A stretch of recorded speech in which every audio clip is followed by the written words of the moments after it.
morning and welcome back to our Pacific Morning Show. Thank you so much for tuning in. As you know, it's been quite a hectic week with the New Zealand elections coming to a close. Still the special votes to be counted. But today we want to talk a little bit about the change in government, how it affects Pacific people in New Zealand, and also our pathways into home ownership. On today's show, I have a very special guest. His name is Simon Rolland. He is the CEO of Aurora Capital, Aurora Finance.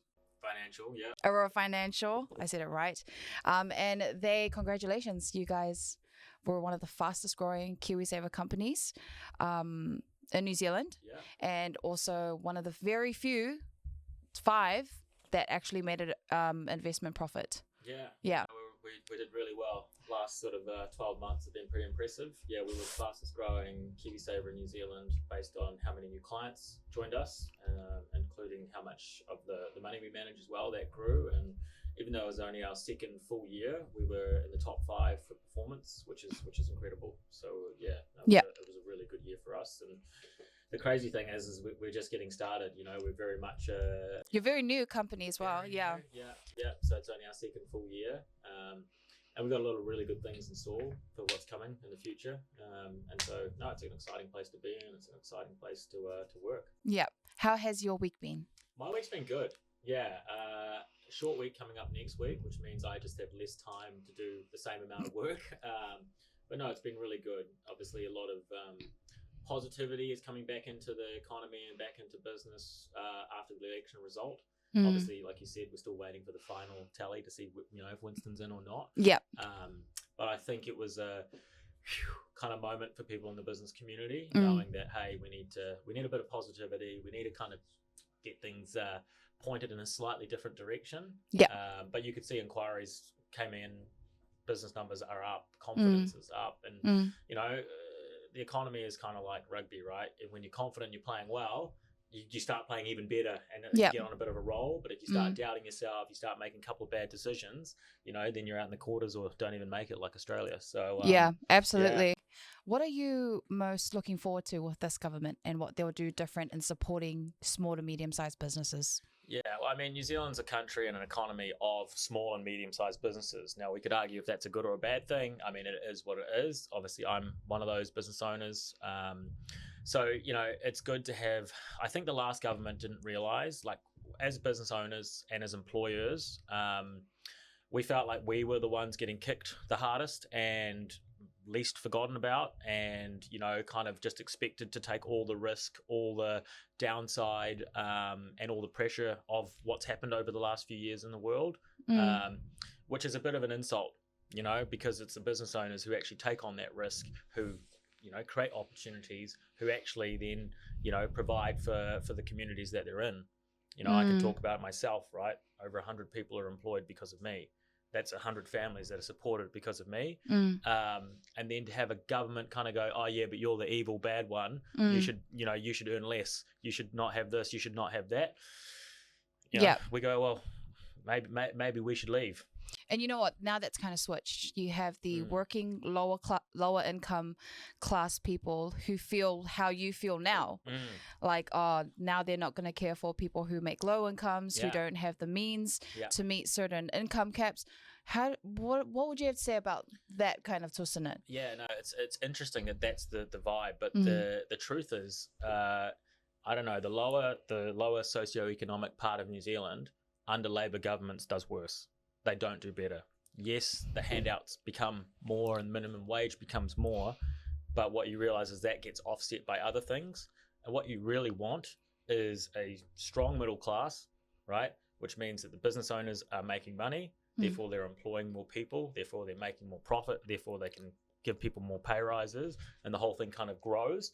So, where if you disincentivize those people and actually crush their ambitions and actually slap them in the face for doing, what is probably a harder job, then that just means that the people at the bottom, they suffer the most. So it actually doesn't help people at the bottom. So that's why I actually think it's, people should actually rethink what actually makes the lower end of the, socioeconomic end of the spectrum get up to the middle. And it's not putting up minimum wage. It's not increasing handouts by $20 a week. That doesn't help if your fuel bill's just gone up $80 a week, right? It doesn't help if the energy is now twice as much. But trust me, to have a strong economy, that's the only way that people are going to get themselves in a higher standard of living. Which is essentially what, I mean, personally, that's my number one priority, is how do we get New Zealanders having a higher standard of living. And me, I look at other places that have a higher standard of living than New Zealand and look at what they do and go, how do we apply that to a New Zealand context, right? And that's not saying, hey, if you're at the bottom end of the spectrum, screw you, stay down there, do what you're told. Doesn't work that way. But at the same time, if you go, hey, business owner who's got employs 1 or 2 or 3 or 4 or 5 people, if you keep kicking them, making life harder for them, like there's no minimum wage for business owners, right? I could go to work and lose $100,000 and I worked, full time, put everything into it. Employees, they must get paid, you know, but if you want to have jobs, you want to have promotions, you want to have bonuses, you want to have all these other things, the business needs to make money. And therefore the government needs to incentivize that so businesses can make money. Awesome. No, that's a good answer. I was just thinking, as a viewer, it may seem like you will believe in social investment. Oh, absolutely. So programs into communities to ensure that they're being resourced fairly and do you believe in those kind of investments from government? Yeah, but the question is it's like the whole thing. Do you give a man a fish or teach him how to fish, right? And at some point we need to make that, because if you have a class of New Zealander that all they do is go, give me, and then you get a government that's not so give me, they're screwed. But if you have a government that says, well, we'll give you enough, but also how about we put some things in place so you don't have to be like that, because people don't like being like that. No one at the bottom of the, whatever we call it, bottom of the socioeconomic blah, blah, blah, no one actually wants to be on a handout. What they really want is to go, well, can you show me how I get a better job? Can you show me how I can get myself out of this situation? It's like when people can't work because they're injured or, mental health or whatever, they don't want to sit there just getting a payment from their insurance company or a payment from the government. They actually want to get back to work. It's where your self-value comes from. It's actually better for up here. It's better for, your mental health. So I think it's a fine line, because you've got, like, for me personally, I like paying tax, happy to pay tax. I've had friends growing up who have got single mums. I'm very happy for my taxes to make sure that those kids are looked after. Absolutely. And I'm very happy that when we go to the doctors, right, we get a good standard of care and, things happen. But I also understand that those things cost money. And unless the business community is making money, we can't pay for those things. Right. You can't have no business community or a disincentivized business community and all those, social, I don't want to call it, but social services that we need, right? So it's just ensuring like the outcomes from those programs and investment, they're good outcomes and they're ones that teach people to be reliant on themselves. In the long term, of course. We all are in different situations where we need more help or more resources, but it's just ensuring that those programs are well adjusted. Absolutely. And that's the thing, right? It should be helping people so they can eventually help themselves, right? Because rather than just keeping them on that kind of, and that's the whole thing. Like most people, like that's what Labour likes to do. Labour doesn't want to help people. It wants to make them dependent on them, right? And you look back at what 6 years of Labour has done for the lower socioeconomic. Nothing. It's made your life harder. It's made your life worse. I disagree with that. Okay, well you're right. Just a bit. I'll disagree with that. I think they have had some impact on the Pacific community doing better. They just have different approaches to it. Like what we were talking about earlier on the show. We want to get to a certain location, and the one thing I am glad about Labour is that they had Pacific representation. I'm speaking from my lens only. Pacific representation to understand our cultural needs, and then understanding the resources that need to go into that, so that our people can understand different things.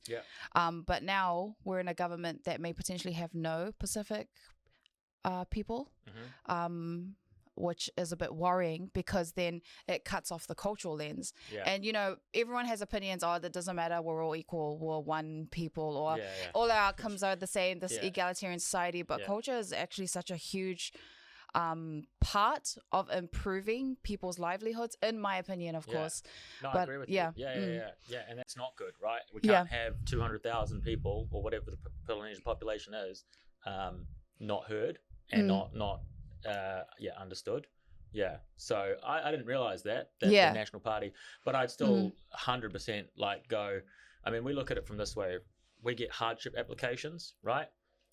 Which is a sign of what's happening in the economy, and we've got thousands and thousands of clients, right? So we get a wide spectrum, and we've never had so many hardship applications, right? Like this is worse than 2008 GFC sort of stuff. And of course, those hardship applications, are predominantly coming from lower socioeconomic backgrounds, right? Not just Polynesians by any means, not at all, but it's spiked under the current regime. Yeah. But who knows? Time will tell, right? And I think it's important that Pacific people don't see National as an enemy. Yeah. And they go, well, how do we work with you? How do we actually go, teacher, if you think you've got a better way, show us how it works for us and get that engagement. I think Absolutely. that's a really good thing to do. And I think that's the one thing that annoys me is that narrative: National hate poor people and Labour love poor people and hate rich people. Because it's so divisive and it doesn't actually present forward any solutions. So I think my message for this year going forward to Pacific people is just to get engaged with the National Party as much as you can.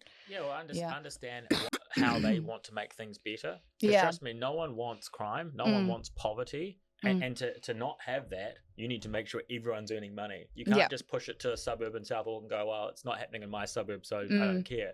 It follows you around, right? Yeah. So you've got to make sure that there's opportunities for everyone, right? Absolutely. And on opportunities, right? So Pacific Islanders come to New Zealand in search for wealth. Yeah. So we don't have generational wealth. Do you have generational wealth? Just going to clear that out. Me personally, my mum and dad have worked full time their whole lives. Yeah. All they own is a pretty nice house, but that's pretty much all they own. Yeah. My oldest brother thinks they're wealthy. I don't think they're that wealthy. Yeah. My dad's still working. Mum's retired at age 70.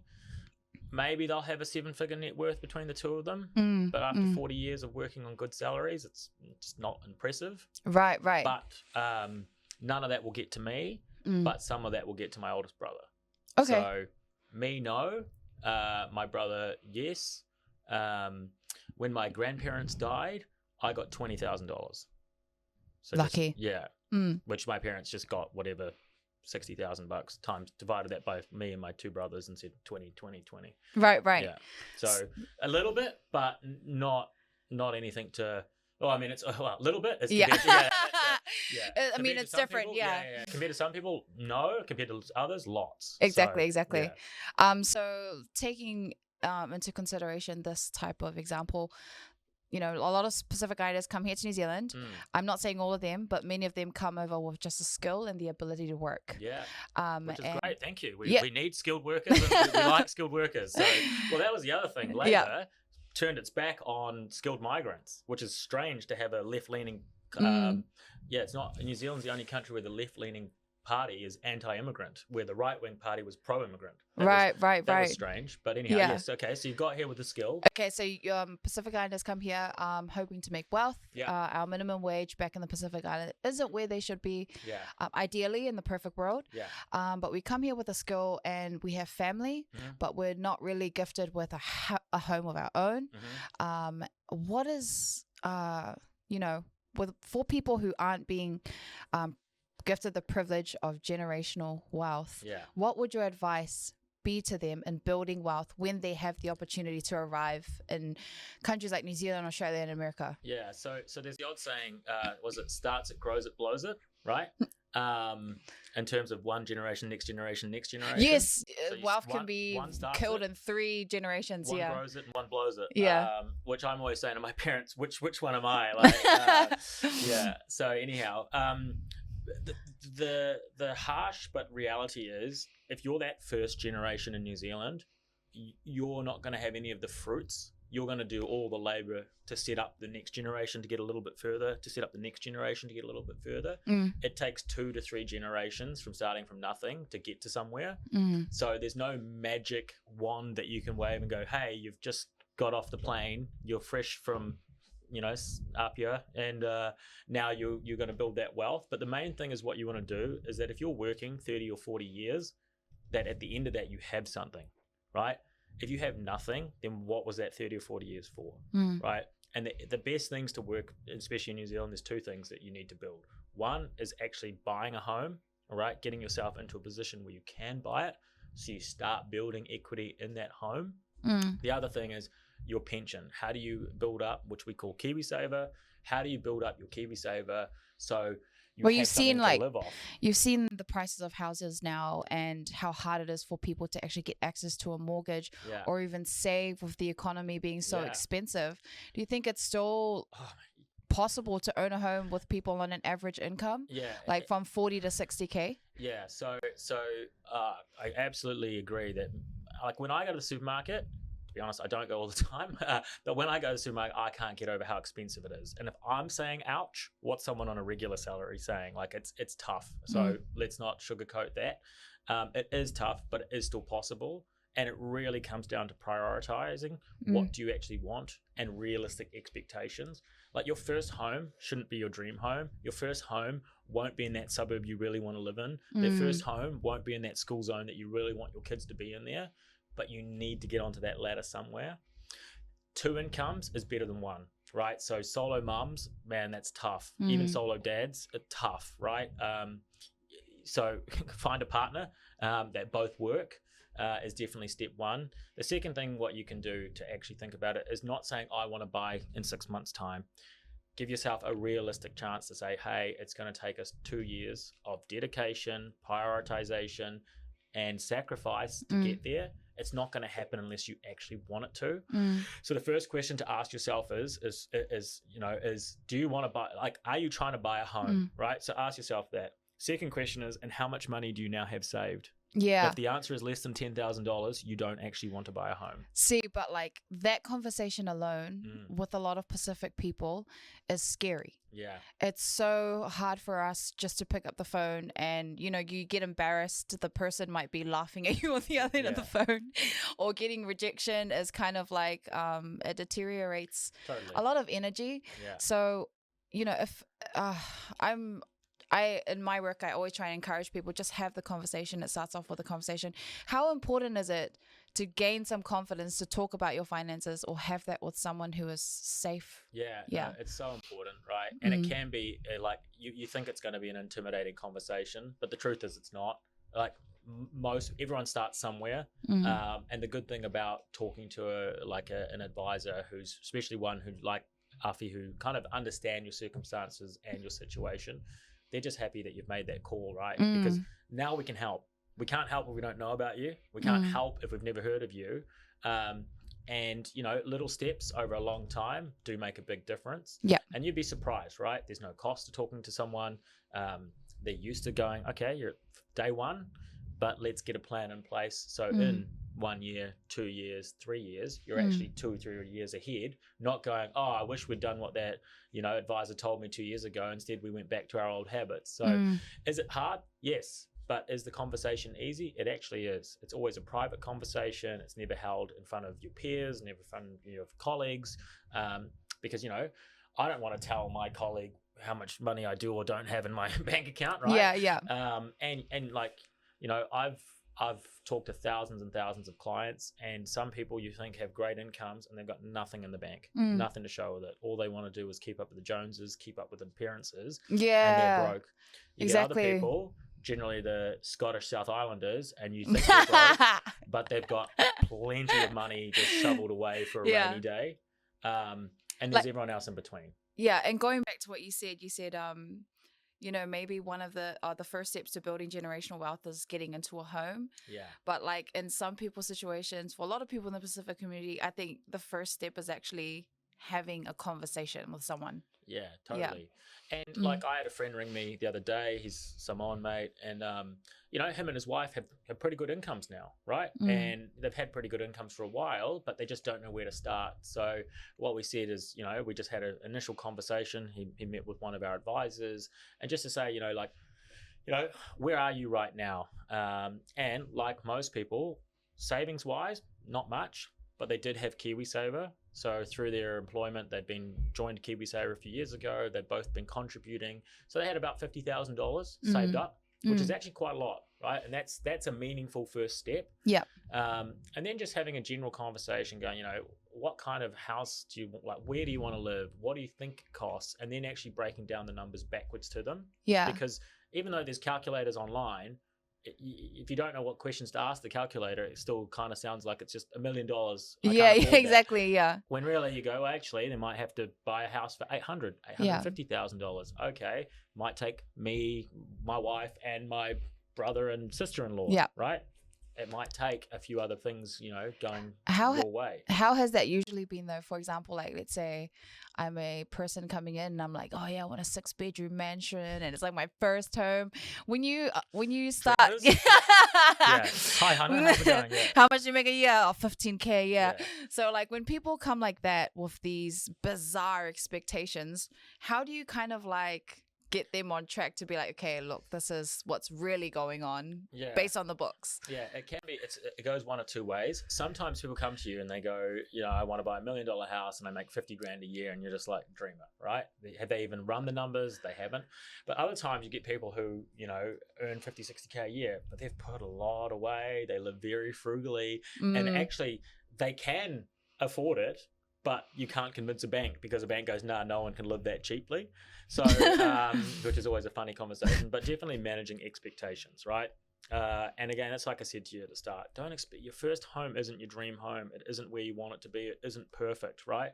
But you need to get into something because it's sort of like forced saving, right? Paying a mortgage off is like forced saving. It's taken out of your pay before you get to touch it. That's the same with KiwiSaver, right? You want things that, the longer money lingers in your bank account, the longer you go, well, I need to go to the doctors, kids need this, family needs that, crap, we'll try again next week. Where if things get taken out beforehand, it's a bit more easy to be disciplined with your finances. So that's why having a mortgage is for me, it's just a great savings account. It's a forced savings account, right? But expectations, and like with prices of houses coming down, right, it's actually a good thing, right? It means that the ladder's a little bit lower for people to get on.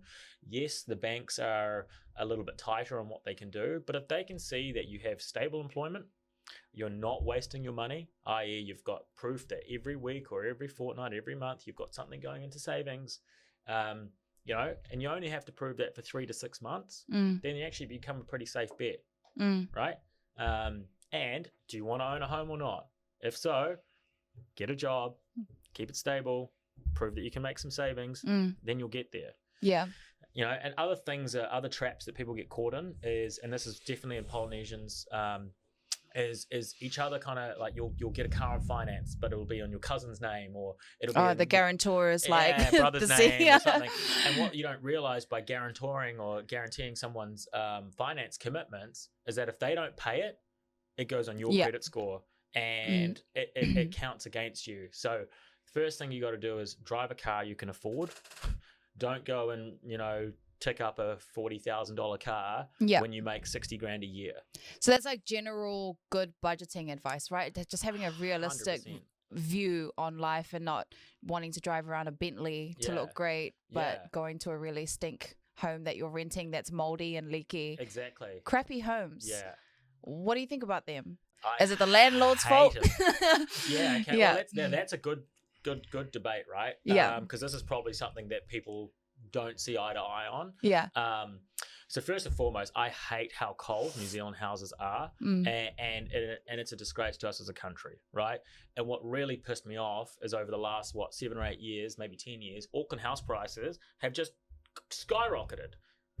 But no one went, well, maybe with this increased value, we should actually improve the house to be warm, to be healthy, right? It's not that hard to build a proper, warm, healthy home. It needs to be a priority. But what you got was a whole bunch of people who just would speculate and go, well, I paid 800, now Hana, you pay $1 million, hey, you pay 1.2, but no one actually improved the asset. We just all took out more mortgages against it, thinking we're going to get rich, right? But then we still got a cold, crap house. So, and I can talk to you this because I'm a landlord. I have tenants, right? And a good tenant is worth their weight in gold, right? So this whole forcing landlords to basically give landlords no rights to their own home in terms of, you can't kick someone out if they don't pay, you can't kick them out if they trash your house. That's just not going to fly, that's a great way to push poor people down, because good landlords will stop buying property and they'll put their money into other things. Right, and then good luck, right? But at the same time, there's got to be a minimal standard. If you're paying $500-600 a week, you should have something. So I'm all for the healthy homes, definitely. So in one of my properties, we installed a heat pump, and we fixed a door, and we did a few things so that the tenants were happier. Because for me, I want my tenants to stay. I want them to pay, right? And so I've got to do my part. But then also, it's there's two sides of the equation. They need to do their part too, which is, treat the house. Tell me when there's a leak in the shower so it doesn't become a huge problem, right? So it's a two-way street, and any landlord will tell you, if they have a good tenant, they will do anything for them. So me personally, one of my tenants are so good that I'm building some houses on the back. So I offered them half-price rent while we're building at the back of the house. Nice. I didn't have to, right? But I said, well, hey, there's going to be some noise during the day and a truck going past you on the driveway. Is half-price rent while this is being built good enough? Absolutely. It's funny enough, the same tenants, hey, Simon, we've fixed the fence for you. Hey, Simon, are you okay if I get someone around to... So just having that good relationship and respect between each other. Yeah. I have not personally heard of any bad landlord cases. Yeah. But Housing New Zealand homes are terrible to live in. Yeah. I grew up in Housing New Zealand homes till I was 17? Yeah. 18? They're terrible. Yeah. They're not warm. They leak through so I just feel like before we go and attack people who own homes, who are trying hard, we should put a standard on Housing New Zealand homes. And then the ones they're building out in Southside right now, they look like containers. Have you seen them? Well, to go back to my pet peeve is, Auckland house prices have rocketed, but now they're just building future slums. Like, you see the houses, the infill houses, it's just crap. Yet we're paying $1 million to have what would cost $250,000 out overseas to have a pretty average house that's barely warm, barely clean, or barely healthy. So no, I can't say I have seen the ones you're talking about, but it's such a short-term. It's like a transitional home. Oh, okay. It looks like a container, and it looks like it won't fit big families. Yeah. Pacific families are big families, so there has been a lot of talk on engaging with Pacific communities and building houses that fit them, but I don't think that aligns with the budget that government actually has to build. So I feel like if government's always coming forward with the solution instead of giving it to people to find the solutions, they're like, we're going to build this for for a family with 6 kids and blah, blah, blah. I just don't think it'll work. It's not sustainable, especially with the changing governments who have different approaches. So it's been quite interesting. The Kainga homes that were kind of swamped. And I don't know what happened there with the developers. But I feel like New Zealand, this has been a general thought for me, we should seek outside help for our construction, our roads and stuff, because I feel like things have just been taking so long. Totally, we should bring in some Japanese or some Germans or all the Dubai people who are building awesome stuff there. They use slave labor, so not okay, Dubai. maybe not. But some external help, because there has to come a time where we're like, look, it took us 50 years to build this one motorway that changed 50 times.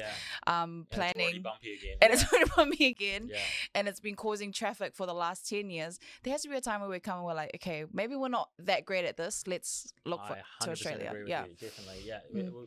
We should look at ourselves as a country and go, what's our strengths and what's our weaknesses, and get help on our weaknesses. Right? Building roads isn't something new, right? It's something that other parts of the world can do well, and definitely that's something we should do better. And housing is exactly the same. So, but to go back to something you were saying before, right? You're concerned that the housing provided by the government isn't really cutting the mustard, right?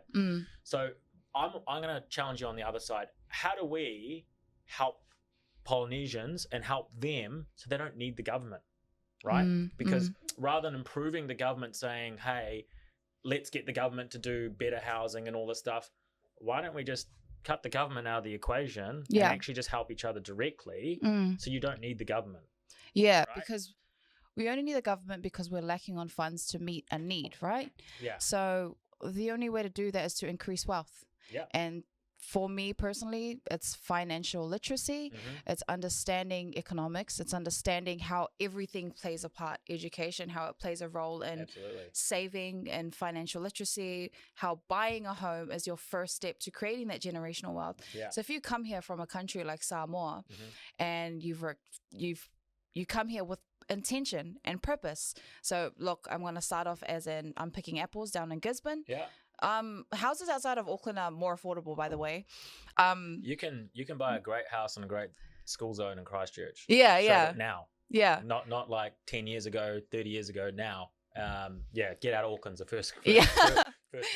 So if you're coming here, like I said, with a skill or even with a job, have a plan for that 40 years that you're going to be here. You got granted a visa to come and work here, honor that, and then intentionally plan, okay, by the 10th year, we will have a home.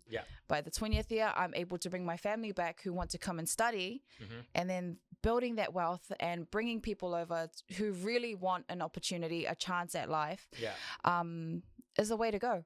But it all starts with being confident and talking about it, normalizing the conversation, absolutely, and talking to the right people. And I mean, like, having that conversation, right? Because there's things you could work 40 years in one job and you're still on minimum wage, or you could work 40 years in another job and be on 2 times minimum wage, let's say, over a long period. And for me, first generation, it doesn't matter where you come from, especially if you're just a skilled migrant.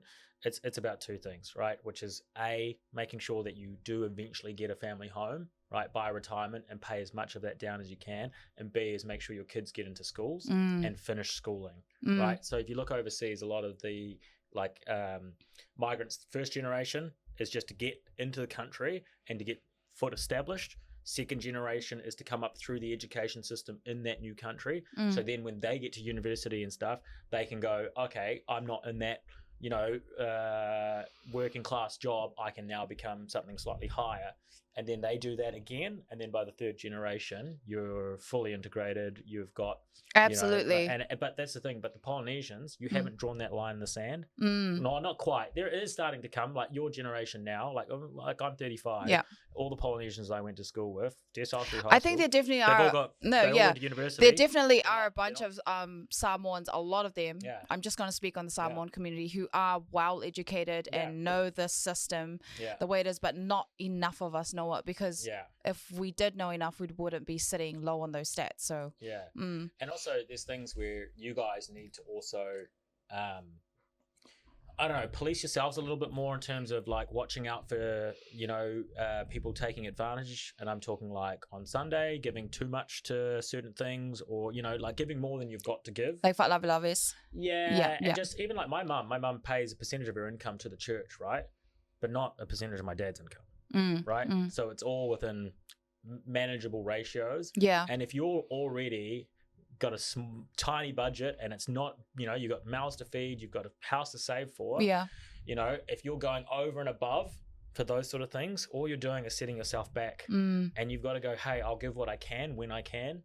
And it should be kind of, and that's something that I can't help you with. That's something that you guys need to, is it a priority? Because if paying money to a, church or whatever is more important than you having a house and more important than your kids, having a safe, healthy home to live in, then okay, keep doing it. Keep paying money to church, but you'll be here in 50 years like you are now, right?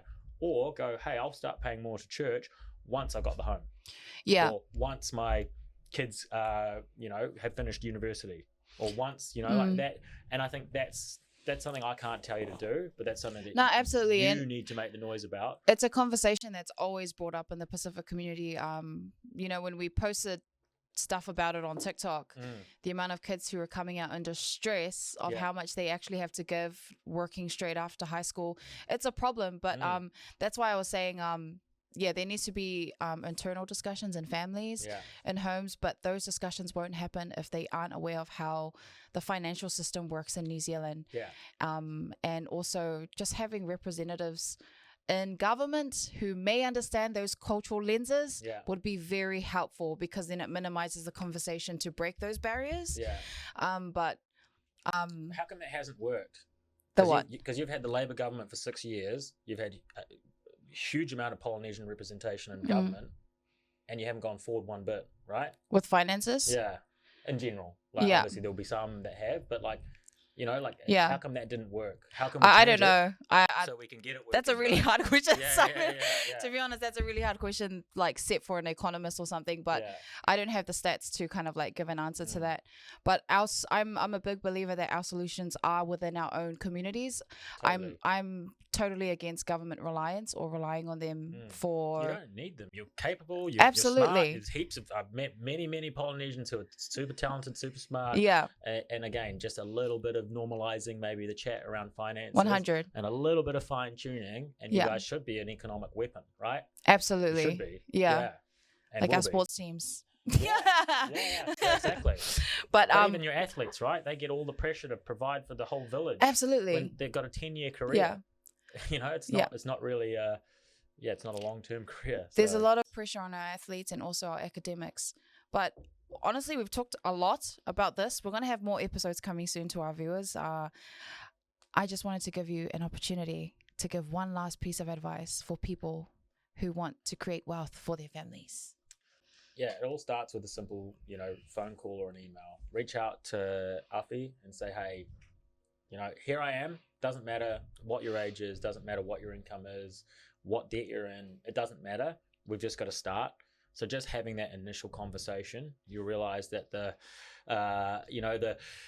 big bad world of finance is not actually that hard to understand as long as you have someone who can sit there and talk through what it looks like, how it works with you. I always say if you understand the rules, you can play the game and you can win at the game, right? Like I talked about this last time. Like the best rugby players in the world know the rules. They're not the tallest, they're not necessarily the most, physically strongest, but they know the rules and that's why they win, right? And so what I want to see happen is the Polynesians learn the rules. Because if you learn the rules, you go, oh, hang on, this game isn't that hard. Hang on, I was doing things that actually hurt my ability to grow my wealth rather than help my ability to grow wealth. And view it as a family. How does a family get wealthier, right? How do we have the place where, if one of the kids or daughters or sons or whatever needs help, the family actually goes, yeah, hey, we've got $50,000 sitting aside for this rainy day. We can make that contribution. Oh, hey, the roof's fallen off at a friend's house. Cool. We can pay for the builders to come round, right? But you want to do that with your funds, not borrowed funds. And there's a huge difference, right? So you might have good intention by going, oh, I'll take on a loan to help friends and family, which is, from a moral point of view, it's really nice, but it's stupid, right? Get yourself into a position where you can help them and it doesn't hurt you and your family. So reach out, have a conversation. It doesn't cost anything. They're not going to judge you, and they're going to get to know you, right? And the more that they can get to know you, for me, what's really important is understanding the values of that family. Because some families, getting into a house is their greatest dream, and that's what they want help with. Great. Other families, it's making sure their kids get into the right schools, and that's actually their priority. And maybe they don't need to put as much into housing; they can work on other things to get into, and that's cool. Or maybe it is, something else, and whatever that is, you want to sit down and have a chat to work out what that is, because you can't achieve everything at once. Absolutely. Pick one or two, and then get that done. Then work on the other ones. So and you can do it. Back yourself. Totally capable. I'm a big believer. So do it. Do it. Do it now. Thank you, Simon, for coming on our show. Thank you for having me.